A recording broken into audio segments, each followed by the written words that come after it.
하나님 말씀 봅니다. 구약 성경 여호수아 9장 보겠습니다.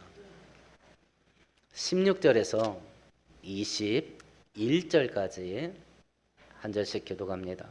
여호수아 9장 16절에서 21절입니다.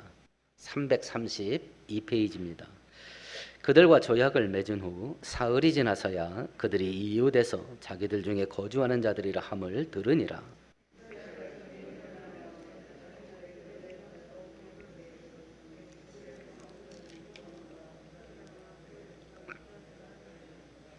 그러나 회중 족장들이 이스라엘의 하나님 여호와로 그들에게 맹세했기 때문에 이스라엘 자손이 그들을 치지 못한지라. 그러므로 회중이 다 족장들을 원망하니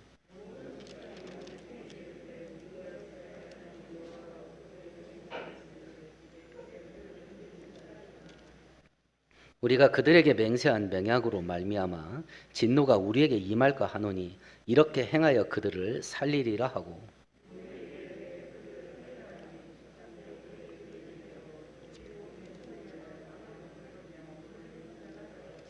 아멘. 아멘. 이제까지 사건을 좀 요약해 보십시다. 이스라엘 백성들이 요단강을 건너서 아브라함에게 약속하신 가나안 땅에 들어와서 그 땅을 차지하는 정복 전쟁을 시작을 했습니다. 가나안 땅에 있었던 최고로 강한 요새 중에 하나였던 여리고성을 빙빙 돌고 소리를 쳐라라고 하는 하나님의 말씀에 순종을 해서 완벽한 승리를 거둡니다. 그런데 여리고성은 첫 열매이기 때문에 여리고성 안에 있는 모든 물건들은 하나님께 바쳐라 이렇게 하나님께서 명령하셨는데, 아간이라고 하는 사람이 200세겔 은덩어리 하나, 50세겔 금덩어리 하나, 그리고 신할산 가죽 외투 한 벌을 자기 장막에다 감춰 숨겨두게 됩니다. 하나님께 불순종하게 됐지요. 그래서 두 번째 전투였던 아이성 공격을 할 때는 첫 번째는 패배하고 패배의 원인을 알게 된 아간의 불순종을 아간을 사형시킴으로 해결을 하고 두 번째 공격에서는 승리를 합니다. 그래서 여호수아가 야 이거 벌써 이스라엘 우리들 마음이 하나님께 집중되어야 되고 말씀에 순종해야 된다라는 그 견고함이 있어야 되는데 이게 벌써 흩어진 것 같다라고 해서 이 전쟁을 하다 말고 이스라엘 백성들을 전부 끌고 에발산으로 갑니다. 그리고 하나님 말씀에 절대 순종하고 하나님 말씀에 불순종하면 저주를 받는다라고 하는 하나님께 순종하겠다는 충성 서약식을 합니다. 에발산에 가서. 그리고 그 일 끝나고 겪은 것이 9장이에요. 그 충성 맹세가 끝나자마자 겪은 일이 오늘 9장에서는 아간 사건은 자기가 직접 하나님 말씀에 거역을 했어요. 근데 9장 사건은 이스라엘 백성들이 사기를 당했어요. 속아 넘어간 겁니다. 사기를 당하고 속아 넘어가서 자기들도 모르게 하나님의 말씀을 거역하게 된 이 사건을 기록한 게 9장이에요. 이 9장 사건을 통해서 성경이 우리에게 교훈하는 바는 두 가지입니다. 첫 번째는 악한 원수마귀가 우는 사자같이 항상 삼킬차를 찾아서 으르렁거리고 돌아다니니까 깨어 있어야 된다. 언제 잡힐지 모른다. 깨어 있어야 된다. 두 번째는 하나님께 매달리고 하나님 은혜를 사모하는 자는 하나님께서 버리지 않는다.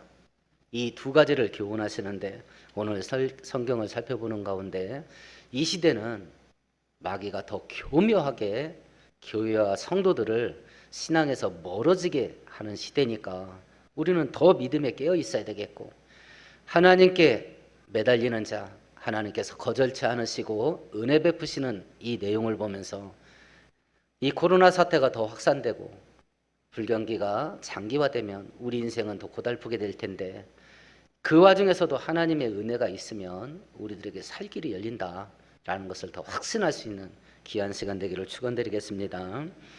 이제 이스라엘 백성들이 아이성에서 승리를 하고 에발산에서 충성 서약식을 할 때 가나안에 있었던 원주민들인 7 부족들은 어떤 일을 했는가 보십시다.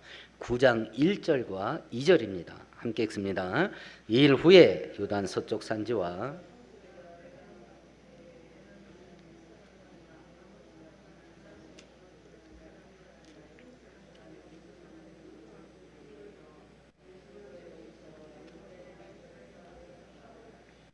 이 일 후에가 언제냐면 아이성 전투에서 승리를 하고 8장에서 이스라엘 백성들이 에발산에 가서 충성맹세하고 있을 그때예요. 그때 가나안의 원주민들은 일곱 부족들은 어떤 일을 했냐면 1절과 2절에 보면 가나안에 살고 있던 그 부족들이 연합을 했어요. 특별히 1절에 나타나 있는 지역들은 가나안 땅은 고구마같이 이렇게 세로로 길쭉한 나라 형태로 되어 있죠. 남부 지역이에요. 남부 지역. 그러면 이 가나안 땅의 일곱 부족들이 왜 연합을 하게 됐냐라고 하는 겁니다. 이전에는 이 사람들은 서로 경쟁 관계에 있던 사람들이에요. 서로 대치 관계에 있던 사람들인데 이스라엘 땅 사람들이 들어오자 서로 연합을 하게 된 거예요. 첫 번째는 자기들을 공격하기 위해서 이스라엘이라는 민족이 요단강을 기적같이 갈라진 요단강을 건너서 가나안 땅에 들어왔다는 것과 그리고 그들이 믿는 여호와라는 신이 전능한 신이라는 것, 그리고 여리고성 아이성과 전투를 보고 야 우리가 이게 각기 전투하면 이길 수 없을 것 같다라고 하는 불안감, 이런 것 때문에 이제 이 가나안의 일곱 부족들이 평소에는 대치 상태에 있던 사람들이 이제 연합을 하게 됩니다. 그럼 이 사건을 놓고 우리가 한 가지 생각할 게 있습니다. 지금 가나안 땅 일곱 부족들은 무엇을 믿고 있나요? 가나안 땅 일곱 부족들이 믿고 있는 걸 한번 생각해 보셔요. 이스라엘이라는 민족이 믿는 보이지 않는 여호와라는 신이 있다는 걸 믿을까요? 안 믿을까요? 믿고 있어요. 그 신이 이스라엘 도와준다고 믿으니까 우리가 감당 못하겠는데 해서 지금 연합하고 있다고. 지금 가나안 땅의 일곱 부족은요, 이스라엘이라는 민족이 믿고 있는 보이지 않는 여호와라는 신이 있다는 걸 믿고 있어요. 그리고 그 여호와라는 신이 도와주는 이스라엘 백성들을 자기들이 이길 수 없다는 걸 믿고 있어요. 그래서 지금 자기들이 연합한 거거든요. 묘하죠? 여호와 신앙과 상관없이 살고 하나님 말씀에 비춰봤을 때 하나님이 이스라엘 백성들에게 가나안 땅 주고 그들을 전멸시키라고 한 이유는 그들 전체가 죄악됨으로 보았기 때문이에요. 그런데 그들이요, 여호와라는 신이 있다는 걸 믿고 있고 여호와라는 신이 돕고 있는 이스라엘 백성들을 자기들이 이길 수 없다는 걸 믿고 있어요. 그러면 이 상황을 놓고 이 시대를 살고 있는 우리의 믿음과 비교해 보십시다. 우리의 믿음. 눈에 보이지 않는 여호와라는 신이 진짜 있다라는 것을 추후도 의심하지 않고 우리는 믿고 있는가? 그리고 그 여호와라는 신이 도와주면 누구도 우리를 이기지 못한다 라고 하는 사실을 우리는 믿고 있는가? 지금 가나안 땅 일곱 부족은 이걸 믿고 있어요. 이걸 믿고 있습니다. 이방인들이죠. 그러면 이 시대를 살고 있는 하나님을 믿는다가는 하나님의 자녀들인 우리들의 믿음과 비교를 해보자 말입니다. 지금 이 시대를 살고 있는 하나님의 자녀, 성도라고 하는 우리는 눈에 보이지 않는 여호와라는 신이 있다는 걸 추후도 의심하지 않고 믿고 있는가? 그리고 그 여호와라는 신이 도와주면 누구도 우리를 당할 수 없다는 사실을 믿고 있는가? 그래서 로마서 8장에 바울 사도는 만일 하나님께서 우리를 위하시면 누가 우리를 대적하랴 이렇게 말할 수 있었던 거거든요. 이 시대를 살고 있는 하나님의 자녀, 하나님의 성도들인 우리들은 이걸 믿고 있냐? 이겁니다. 멸망의 대상이 되었던 가나안 땅 일곱 부족들도 이걸 믿고 있는 이 믿음인데 이 시대에 이런 신실한 믿음이 우리 가운데 다시 한번 회복될 수 있게 되기를 축원드리겠습니다. 그런데 이걸 하나님이라는 신이 있다. 그 신이 전능하신 신이다. 그 신을 대적해서 우리는 살아남을 수 없다라는 걸 가나안 땅의 일곱 부족들은 믿었습니다. 그런데 그걸 알고도 이 가나안 땅 일곱 부족들이 선택한 건 뭐냐면 그러니까 우리 연합해서 힘을 합해가지고 대적하자. 이렇게 판단한 거예요.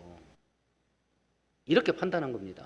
여호와라는 신이 있다는 것도 믿고 있고 그 신이 도와주는 이스라엘 백성들을 우리가 싸워서 이길 수 없다는 것도 믿고 있고 그래서 판단 내리고 선택한 게 뭐냐면 그러니까 우리가 연합해서 힘을 다해서 대적하자.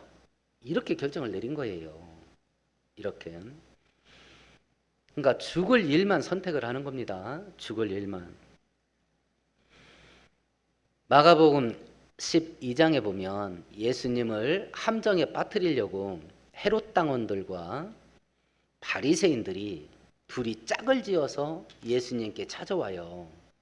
그리고 어떤 질문을 던지냐면 로마 제국에게 세금을 내는 게 맞습니까? 안 맞습니까?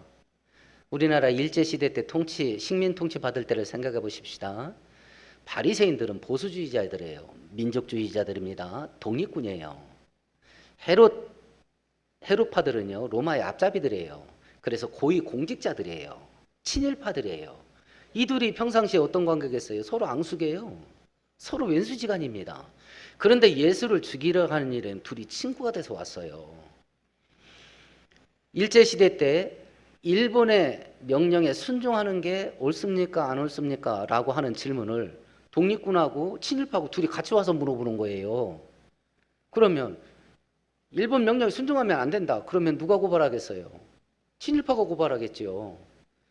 일본 명령에 순종해라. 그러면 누가 고발하겠어요? 독립군들이 암살하겠지요. 이렇게 함정을 판 거예요. 우리가 신실한 신앙생활을 하고 성경대로 살면 세상 모든 부류가요 연합해서 교회와 성도들을 공격합니다.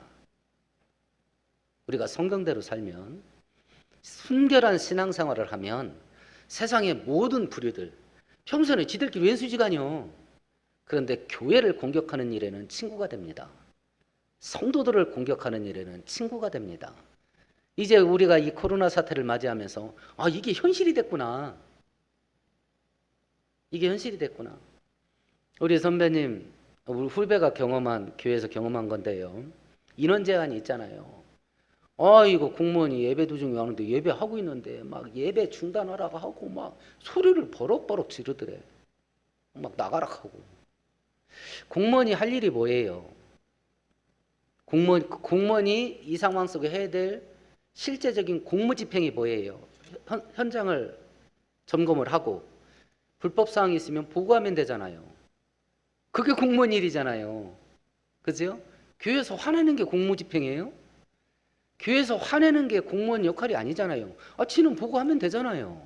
그럼 법대로 집행하면 되는 것이고 과징금을 내든지 뭐 벌금을 내든지 뭐 시설이 폐쇄되든지. 그런데 왜 화를 낼까요? 그게 자기 공무가 아니에요. 그건 사적인 공격이지. 근데 이런 시대를 우리가 눈으로 보고 있어요. 이런 시대를. 그러면 이런 시대를 보면서 지금 하나님이 있다는 것도 믿고 있고 하나님을 대적하면 이길 수 없다는 것도 믿고 있고 그래서 가나안 일곱 부족이 택한 방법이 뭐냐면 그러니까 연합해서 힘을 내서 더 대적하자 이렇게 택한 것인데 그러면 우리가 앞으로 살아갈 이 시대의 환경이 어떻게 될 거냐 이런 환경으로 갈 겁니다. 그리고 이 코로나 사태는 이걸 우리가 눈으로 보게 만들었고 그러면 이런 시대를 살아가면서 교회와 성도들은 어떻게 해야 될 거냐 이런 일들이 벌어질 걸 예수께서 죽음 직전에 제자들에게 이야기를 합니다. 세상에서 너희가 많은 환난을 당할 거다. 그러나 담대해라. 내가 세상을 이겼다. 이런 세상을 겪으면 겪게 될수록 이걸 이길 수 있는 방법은 하나님을 더 견고하게 믿고 의지하는 것. 이것밖에 없어요. 그런데 이런 상황들이 현대 기독교인들의 믿음을 허물고 있다는 걸 우리가 보고 있는 것이요. 오늘 예배 참석하시지 않은 분들을 제가 판단하는 거 아닙니다. 예배 안 올 수 있습니다. 그리고 현장 예배 인터넷 예배 드려도 됩니다. 제가 지금 얘기하는 것은 우리 중심을 얘기하는 거예요. 이 예배 왔냐 안 왔냐 그 얘기가 아닙니다. 우리들의 마음이에요. 우리들의 중심이 어디 갔냐. 어디 갔냐. 하나님께 집중하는 것 외에는 답이 없어요. 답이 없어요. 이런 때에 남부 지역이 전부 연합해 가지고 이스라엘을 대적하자 이렇게 하고 있는 때에 특별한 선택을 한 사람들이 생겼어요. 그게 6절입니다. 같이 읽어보십시다. 그들이 길갈 진영으로 가서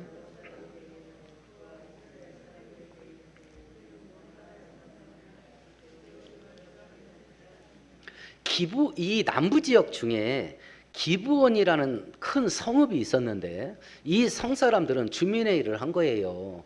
야, 우리 지역 남부 지역 연합을 해서 이스라엘과 연합 전쟁을 하자고 결정을 내린 것 같은데 우리들은 어떻게 해야 되냐? 이렇게 주민회의를 한 결과 우리는 남부 연합에 가입하지 말고 이스라엘 백성들에게 항복을 하자. 이렇게 결정을 한 거예요. 우리가 알다시피 이스라엘 백성들이 가나안 땅에서 수행해야 될 전쟁은 전멸 전쟁이에요.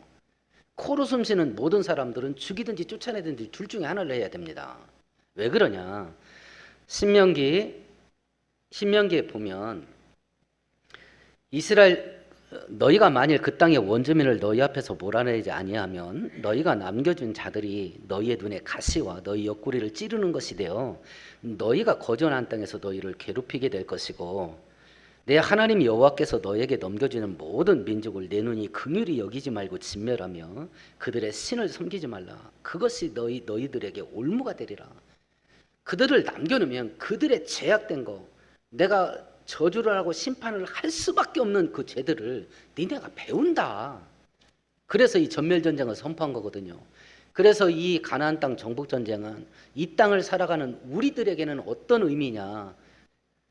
죄라고 하는 것은 아무리 작은 죄라도 우리 인생 속에서 잘라내야 되는 영적인 거룩전쟁이에요. 그러니까 이걸 이 기브온 사람들도 알고 있어요. 그러니까 어떻게 했냐면 속이자. 우리가 먼 나라 사는 사람들이라고 속이고 그들과 평화제약을 맺자. 이렇게 이제 선택을 한 겁니다. 이렇게 해서 이제 이 기브온 사람들의 사신이 여호수아 진영에 온 거예요. 이제 넘어가는 과정을 보십시다. 7절을 같이 읽습니다. 이스라엘 사람들이 히 사람에게 이르되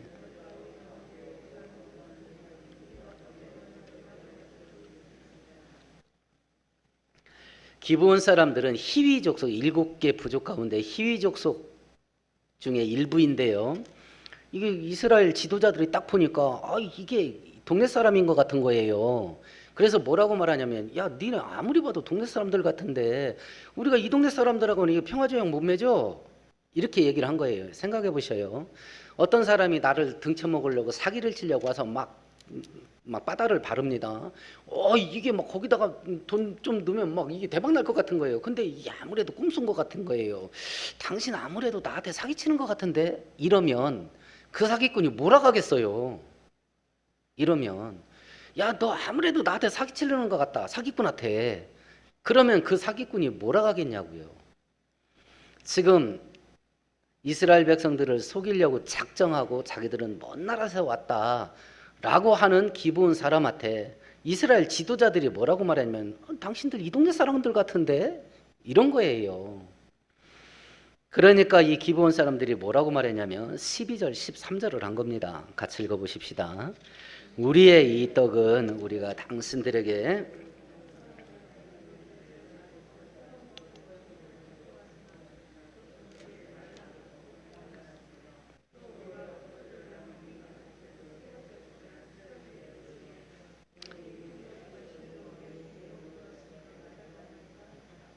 자기들의 짐을 푸는 거예요.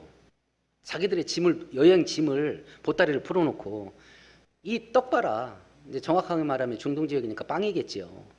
이 빵 봐라. 우리가 출발할 때 신선한 거 금방 만든 거 갖고 왔다. 근데 먼 길 사막길을 오다 보니까 이게 다 말라 비틀어지지 않았냐. 그거 봐라. 곰팡이 피지 않았냐. 그리고 자기들의 포도주, 짐승의 가죽으로 만든 포도주 부대이죠. 그걸 보여준 거예요. 이거 우리 새 거대다 포도주 담아왔는데 먼 여행길 오다 보니까 봐라. 이거 다 낡아버리지 않았냐. 우리 샌들 봐라. 우리 샌들 봐라. 이거 새신 신고 왔는데 먼 길 오다 보니까 이거 다 거덜났지 않냐 하고 증거를 보여준 거예요. 그러니까 이스라엘 백성들이 먼 나라에서 왔나 보다 하고 결정을 내렸는데, 어떻게 결정을 내렸냐면 14절에 보니까, 14절 같이 읽어봅니다.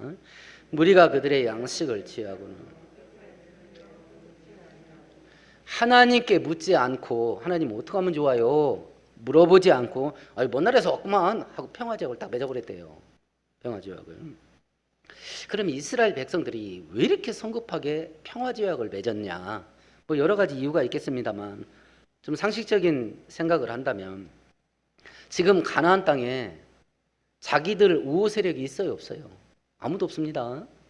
그런데 자기들과 한편 먹겠다는 사람들이 나타났잖아요.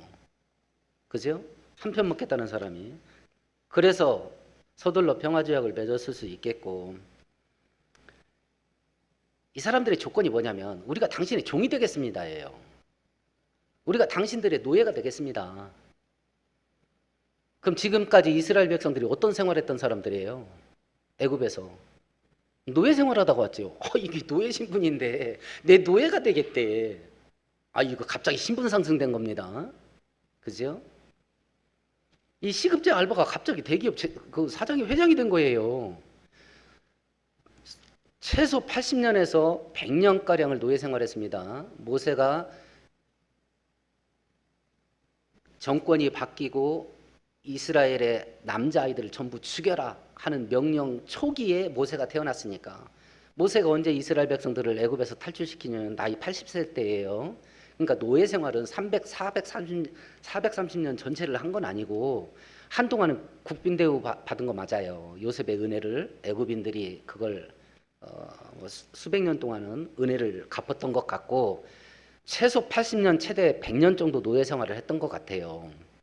그럼 생각해 보십시오. 100년이면 3대입니다. 보통 한 대를 30년 잡으니까 3대 동안 노예 생활을 했다고. 그런 자기들한테 자기들 노예가 되겠다는 사람들이 떼거지로 나타난 거예요. 이게 장난이 아닌 거죠. 이런 여러 가지 문제들. 어찌 됐든지 이스라엘 백성들의 판단의 근거는 외적인 거예요. 겉모양을 보고한 거예요. 겉모양을. 그런데 결정적으로 어떤 일이었냐면 하나님 뜻을 거스리는 일이었어요. 거스리는 일. 조약을 맺고 맹세를 했답니다. 맹세를 뭘로 했을 것 같아요? 우리들은 맹세를 뭘로 합니까? 주로 인감도장 찍지요. 고대 시대에는 맹세를 자기가 믿는 신의 이름으로 합니다. 하나님의 이름으로 너희들을 공격하지 않고, 하나님의 이름으로 너희들을 죽이지 않고, 하나님의 이름으로 너희들을 살리리라. 그래서 21절 그 얘기를 하는 거예요. 하나님의 이름으로 맹세했으니까 이 사람들은 못 죽인다. 그럴 수밖에 없게 된 것이요. 그러면 이스라엘 백성들의 이런 모습을 놓고 우리가 뭘 해야 되겠냐라고 하는 겁니다. 로마서 12장에 보면 너희들은 이 세대를 본받지 말고 하나님의 선하시고 기뻐하시고 온전하신 뜻이 무엇인지 분별해라. 그러면 이 시대 사람들이 하는 방식이 뭐예요? 그걸 따라가지 말래요. 그걸 본받지 말랍니다. 그러면 이 시대 사람들은 행동하고 선택하고 결정하는 방식이 뭐라 소리예요? 지 마음대로예요. 지 하고 싶은 대로 하는 겁니다. 이 세상 사람들은 지 하고 싶은 대로 한다. 자기 감정 꽂히는 대로 한다. 자기 기분 꽂히는 대로 한다. 그런데 성도인 너희들은 이 시대를 본받지 마라. 너희들은 하나님의 뜻이 뭔지를 본받고 그쪽에다 꽂아라. 그쪽에다. 네 기분이 어떤지 그거 따라가지 마라. 하나님이 뭐 기뻐하는지 그거 분별해라. 네가 원하는 게 뭔지 그거 따라가지 마라. 하나님이 원하는 게 뭔지를 분별하고 그거 따라가라. 그럼 이걸 알으려면 뭘 해야 되겠어요? 기도를 해도 물어보는 기도를 해야 되겠지요. 하나님, 제가 왼쪽으로 가야 될 것 같아요. 오른쪽으로 가야 될 것 같아요. 하나님, 지금 제 눈앞에 선택해야 될 것이 1번부터 5번까지나 있는데 몇 번이 하나님이 원하시는 거예요? 물어봐야 될 거 아니겠습니까? 물어봐요. 기도의 원칙, 우리들이 알고 있는 바는 내 마음의 소원을 하나님께 아뢰서 응답받는 거를 가장 큰 걸로 알고 있을 겁니다. 기도에 이런 기능이 있냐 없냐? 있습니다. 그래서 예수께서도 주기도문을 통해서 일용할 양식을 달라고 기도해라 한 것이니까 이런 기능이 있습니다. 그러나 기도의 가장 큰 기능은 기도를 통해서 하나님의 뜻을 묻고 하나님의 뜻을 응답받아서 내 원하는 뜻을 꺾고 하나님이 원하는 쪽을 선택해 가는 과정, 이것을 위한 대화, 이게 기도의 기둥이에요. 이게 이렇게 하나님의 뜻을 묻는 기도가 회복되고 하나님이 기뻐하는 뜻을 위해서 내가 좋아하는 것을 꺾을 수 있는 우리 모두가 되기를 축원드리겠습니다. 그래서 우리는 깨어 있어야 되고 영적 전쟁을 해야 되는 거예요. 이 사건이 언제 터졌어요? 하나님 말씀에 절대 순종하겠습니다 하고 에발산에서 충성맹세 하자마자 이 일이 터진 거예요. 그러니까 우리는 매 순간 깨어 있어야 되는 거예요. 매 순간. 그럼 우리가 한 가지를 더 살펴보십시다. 이스라엘 백성들은 자기들이 의도적으로 하나님의 말씀을 거역한 게 아니고 속임을 당했어요. 사기를 당해서 자기들도 모르게 하나님 말씀에 불순종하게 됐어요. 그러면 이제 반대편을 생각해 보십시다. 의도적으로 속였어요. 사기를 쳤습니다. 근데 그 목적이 뭐였냐면 하나님의 은혜를 구해야 우리가 산다. 하나님께 달라붙어 하나님께 매달려야 우리가 산다 라는 마음으로 자기 민족을 배신하고 이런 일을 한 게 기브온 사람들이에요. 우리가 5장에서 이미 살펴봤죠. 이 일을 먼저 했던 개인이 있어요. 누구였죠? 여리고성의 기생 라합이었습니다. 기생 라합. 자기 백성들 수색조가 와서 여기 니네 집에 두 사람 왔지? 했을 때 거짓말했거든요. 그리고 2명의 정탐꾼을 살려줬습니다. 기브온 사람들이에요. 이들은 어떻게 되는가? 이들은 23절입니다. 9장 23절 같이 읽습니다. 그러므로 너희가 저주를 받나니.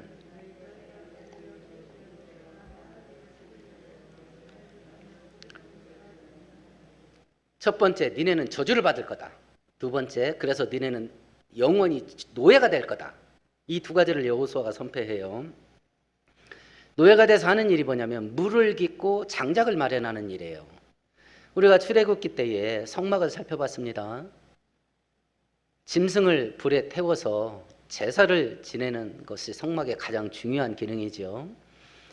그 번제단은 제사를 지낼 때만 장작으로 불을 지펴가지고 짐승을 태우는 게 아닙니다. 그 번제단 관리법이 뭐냐면 번제단의 불씨는 꺼지면 안 됩니다. 그러니까 365일 내내 그 번제단의 불은 타고 있어야 돼. 타고 있어야 됩니다. 그러면 장작이 얼마나 많이 소요되겠어요.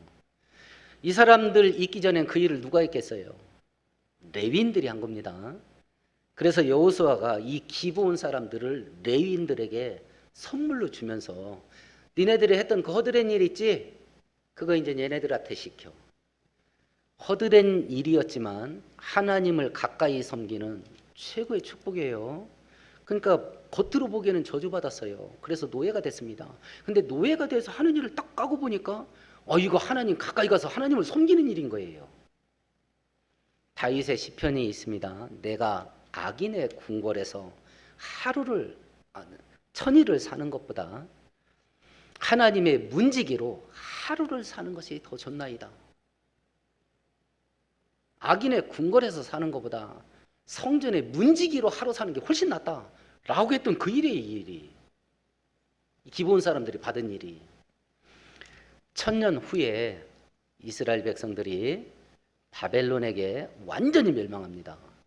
그래서 살아있는 사람들은 전부 학살되고 약 5,000명가량 되는 사람들이 포로로 끌려가서 바벨론에서 70년 포로 생활을 합니다.